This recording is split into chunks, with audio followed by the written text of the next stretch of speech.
जय श्री हरि विष्णु। मैं संजय पंडित आप लोगों के समक्ष प्रस्तुत है 2026 आमल की एकादशी फाल्गुन मास शुक्ल पक्ष का एकादशी व्रत किस दिन पड़ेगा, यह जानकारी आप लोगों के समक्ष प्रस्तुत है। तो बने रहिए हमारे इस वीडियो के साथ, पूरा वीडियो देखिए। मैं आपको पूरी जानकारी दूंगा। व्रत कब से प्रारंभ करना है, पारण कब है, व्रत किस प्रकार से करना है, यह सारी जानकारी मैं इस वीडियो के माध्यम से आपको दूंगा। आमल की एकादशी का व्रत बहुत ही महत्वपूर्ण व्रत होता है और यह व्रत सभी वृद्ध, जवान, बुजुर्ग, महिलाएं सभी को करना चाहिए। जो भी यह व्रत कर सकता है वो सबको करना चाहिए। और यह व्रत बहुत ही महत्वपूर्ण एकादशी का व्रत होता है। भगवान विष्णु को प्रसन्न करने के लिए, सभी सुखों का उपभोग करने के लिए, पुत्र पौत्र की सुख समृद्धि के लिए एकादशी का व्रत विधि विधान पूर्वक करना चाहिए। एकादशी व्रत करने वाले व्यक्ति को 3 दिन तक सात्विक भोजन और पारण तक शुद्ध रखना चाहिए। अपने आप को शुद्धता के साथ पालन करना चाहिए। पहला, दशमी को चावल का परित्याग कर देना चाहिए। दशमी के दिन चावल नहीं खाना चाहिए। एकादशी को व्रत रखना चाहिए। एकादशी के दिन यदि हो सके तो सिर्फ दूध और फल, इसी से व्रत रखें। इसके अलावा साबूदाना का सेवन एकादशी के व्रत में नहीं करना चाहिए। और द्वादशी को पारण करना है तो द्वादशी को चावल से पारण करें।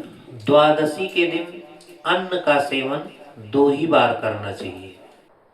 और एकादशी को पूजन करने के लिए पूजन स्थल पर एक शुद्ध आसन बिछाएं और अपने शरीर पर हो सके तो पीला वस्त्र धारण करें। चाहे गमछा एक रख लें पीला, या पीला वस्त्र है तो पूरा वस्त्र धारण करें। उसके बाद पूजन पर बैठें। तो पूजन करने का जो सबसे सही और शुद्ध नियम है वह यह है कि सारी सामग्री पूजन की आप अपने पास रख लें और सबसे पहले आचमन करना है 3 बार। तो 3 बार आचमन करेंगे। ओम केशवाय नमः, ओम नारायणाय नमः, ओम माधवाय नमः। ऐसा कहकर 3 बार जल को ग्रहण करेंगे। उसके बाद अपना हाथ धुल लेंगे और थोड़ा सा जल आप जहाँ पे बैठे हैं वहाँ पृथ्वी पर हर जगह थोड़ा थोड़ा गंगा जल मिलाकर जल छिड़क दें शुद्धिकरण के लिए। और प्रार्थना करें कि हे भगवान, यह स्थान मैं पूजन करने चल रहा हूँ और यह पूर्ण रूप से आप इसको शुद्धि प्रदान करें। इसके बाद बहुत ही साधारण तरीके से आपको संकल्प लेना है। संकल्प लेने के लिए यानी आपको व्रत करना है, एकादशी का व्रत करने चल रहे हैं तो संकल्प लेना बहुत ज़रूरी होता है पूजन करने से पहले। और संकल्प बहुत ही आसान तरीके से आप ले सकते हैं। क्या करेंगे, हाथ में जल ले लीजिए, अक्षत ले लीजिए, पुष्प ले लीजिए और कुछ दक्षिणा हाथ में रख लीजिए। और भगवान विष्णु की अगर फोटो है, प्रतिमा है तो उसको सामने रख लीजिए। या लड्डू गोपाल हैं या शालिग्राम भगवान हैं तो उनको आप रख सकते हैं। और रख करके उनके सामने हाथ में जो है अक्षत, पुष्प, जल और द्रव्य रख कर यह संकल्प लें। क्या बोलेंगे? हे प्रभु, आज मैं पहले अपने गोत्र का नाम लेना चाहिए। जैसे मैं अपनी तरफ से बोल रहा हूँ, मैं कश्यप गोत्र गिरिजेश मणि शर्मा हम आज आपके व्रत का संकल्प ले रहा हूँ। आज पूरे दिन मैं आपका व्रत पूरी सच्ची श्रद्धा के साथ आपका पूजन करूँगा। ऐसा मुझे आप आशीर्वाद दें कि हमारा यह संकल्प पूर्ण हो, किसी प्रकार की कोई त्रुटि ना हो। आज मैं फाल्गुन मास शुक्ल पक्ष एकादशी का दिन, आज मैं आपका व्रत फाल्गुन मास शुक्ल पक्ष आमलकी एकादशी का व्रत कर रहा हूँ या कर रही हूँ। प्रभु, आप मुझे अपनी शक्ति, अपनी भक्ति और आशीर्वाद प्रदान करें। यह व्रत का संकल्प हमारा पूर्ण करें। ऐसा कह करके भगवान के सामने अक्षत, पुष्प, जल, द्रव्य सब छोड़ दें। और इसके बाद यदि लड्डू गोपाल हैं या शालिक राम भगवान हैं तो उनको सबसे पहले थोड़ा सा जल से स्नान करवाइए, फिर दूध से स्नान करवाइए, शहद से स्नान करवाइए, घी से स्नान करवाइए, दही से स्नान करवाइए और पंचामृत बना लीजिए, उससे स्नान करवाइए। उसके बाद शुद्ध जल से स्नान करवा करके भगवान को उनके आसन पर विराजमान करिए और धूप दीप नैवेद्य, धूप बत्ती जलाकर दिखा दीजिए। दीपक जो है वह पूजन प्रारंभ करने से पहले ही, सबसे पहले दीपक ही जलाना चाहिए। तो दीपक जलता रहे, उस दीपक को जो है भगवान को दिखा दीजिए।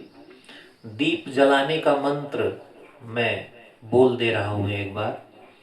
ओम दीपो ज्योति परब्रह्म, दीपो ज्योति जनार्दनः, दीपो हरतु मे पापम, सांध्य दीपम नमोस्तुते।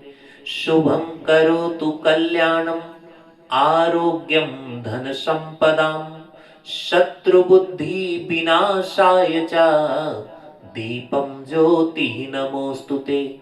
ऐसा कह करके दीप प्रज्वलित करें और दीप प्रज्वलित करने के पश्चात दीप का पूजन करना चाहिए। दीप का पूजन क्या करना है, आप थोड़ा सा रोली दीपक पर लगा दें और एक पुष्प लेकर के दीपक के सामने अर्पण कर दें, थोड़ा सा चावल वहां पे रख दें। यदि आप मंत्र नहीं बोल सकते हैं तो एक भाव होना चाहिए, हाथ जोड़ लीजिए, ओम दीप नारायणाय नमः, ऐसा कह करके वहां छोड़ दीजिए। बोला जाता है, मंत्र है, ओम चंद्रमा मनसो जातश्चक्षो सूर्यो अजायत, श्रोताः द्वायुश्च प्राणश्च मुखादग्निर्जायत, ओम दीप नारायणाय नमः। ऐसा कह करके अक्षत और पुष्प थोड़ा सा छोड़ दें तो दीपक का भी पूजन हो गया।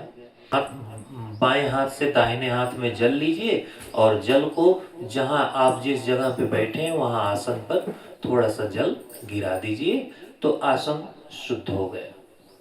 इस प्रकार से गंगा जल से। और इसके बाद धूप दीप नैवेद्य भगवान को भोग लगा दीजिए और ओम नमो भगवते वासुदेवाय, यह मंत्र का जाप 108 बार कम से कम करना चाहिए। भगवान की स्तुति के लिए एक मंत्र और भी है, ओम शांताकारं भुजगशयनं पद्मनाभं सुरेशं, विश्वाधारं गगनसादृशं, मेघवर्णं शुभांगं, लक्ष्मीकान्तं कमलनयनं, योगभीर्यध्यानगम्यं। ओम श्रीनारायणाय नमः, ओम वासुदेवाय नमः। पुष्पं समर्पयामि। इस प्रकार से पुष्प समर्पित कर दें। और इसके बाद मैं आपको बता दूं कि 27 फरवरी 2026 दिन शुक्रवार, आज के दिन एकादशी का व्रत करना बहुत ही उत्तम है, शुभ है। क्योंकि सूर्य उदय से लेकर रात्रि में 9 बजे तक एकादशी का व्रत रहेगा। और इस व्रत को विधि पूर्वक, जैसा मैंने आप लोगों के समक्ष बताया है, इस प्रकार से इस व्रत को करिए। और 28 फरवरी 2026 दिन शनिवार को सुबह सूर्योदय से लेकर 8:30 बजे के बीच में आप कभी भी पारण कर सकते हैं। और पारण के पश्चात आप किसी भी ब्राह्मण को या किसी गरीब व्यक्ति को एक सीधा और जो संकल्प का पैसा आपने रखा है उसको जो है दान कर दीजिए। एकादशी का व्रत बहुत ही महत्वपूर्ण व्रत है। तो इसी के साथ आज का यह वीडियो समाप्त होता है। जय श्री हरि विष्णु।